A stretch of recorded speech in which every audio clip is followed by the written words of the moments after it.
জুলাই বিপ্লবের পর থেকে বাংলাদেশিদের জন্য ভিসা বন্ধ রেখেছে ভারত। ফলে চিকিৎসা ছাড়া অন্য কোনো কাজে দেশটিতে যেতে পারছেন না কোনো বাংলাদেশি। কিন্তু বাংলাদেশি পর্যটক না যাওয়ায় ক্ষতির মুখে পড়েছেন কলকাতার হোটেল এবং মার্কেটের ব্যবসায়ীরা। ক্রেতার অভাবে অস্থায়ীভাবে বন্ধ হতে শুরু করেছে প্রতিষ্ঠানগুলো।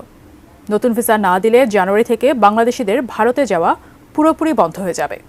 তখন আরও বেশি ক্ষতির মুখে পড়বে ভারতের ব্যবসায়ীরা। এমন অবস্থায় কি করবে ভারত সরকার? বিস্তারিত প্রতিবেদনে।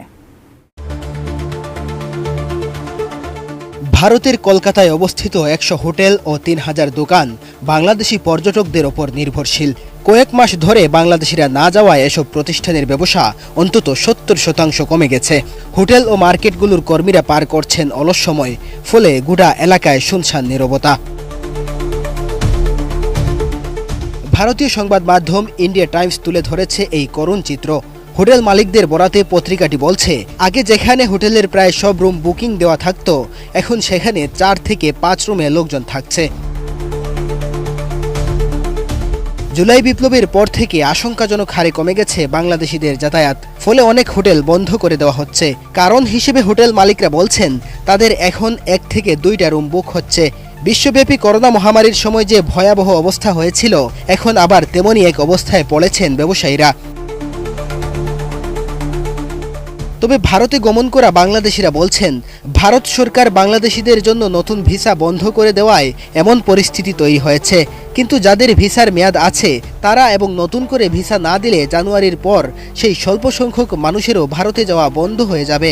তখন আরও বেশি ক্ষতির মুখে পড়বে ভারতের ব্যবসায়ীরা। সাধারণত কলকাতার নিউ মার্কেট জমজমাট থাকে বাংলাদেশি পর্যটকদের ভিড়ে। স্থানীয় মানুষের চেয়ে বাংলাদেশি পর্যটকদেরই চোখে পড়ত বেশি। এখন এর প্রভাবে অনেকটাই আশাহত হয়ে পড়েছেন ভারতের ব্যবসায়ীরা। তারা বলছেন, যদি ভারত সরকার বাংলাদেশিদের ভিসা প্রদানে এমন কড়াকড়ি অব্যাহত রাখে, তাহলে তাদের এই ব্যবসা পুরোপুরি ধ্বংস হয়ে যাবে। আপনি কি হার্টের সমস্যা নিয়ে দুশ্চিন্তাগ্রস্ত? স্বল্প খরচে হার্টকে ভালো রাখার সহজ উপায় মাতৃভূমি হার্ট কেয়ারে। 2008 সালের পর থেকে কলকাতার নিউ মার্কেটের স্থানীয় ক্রেতাদের সংখ্যা কমে গেলেও মার্কেটটি বাংলাদেশিদের কাছে জনপ্রিয় হতে শুরু করে। তখন থেকে বাংলাদেশি ক্রেতাদের চাহিদা অনুযায়ী পণ্য বিক্রি শুরু করে দোকানগুলো। কিন্তু জুলাইয়ে হাসিনা সরকারের পতন এবং ভিসা ইস্যু বন্ধ করার পর ক্রেতার সংখ্যা কমে গেছে। ফলে ধস নেমেছে দোকান এবং হোটেলগুলোতে। Desk report, ATN news.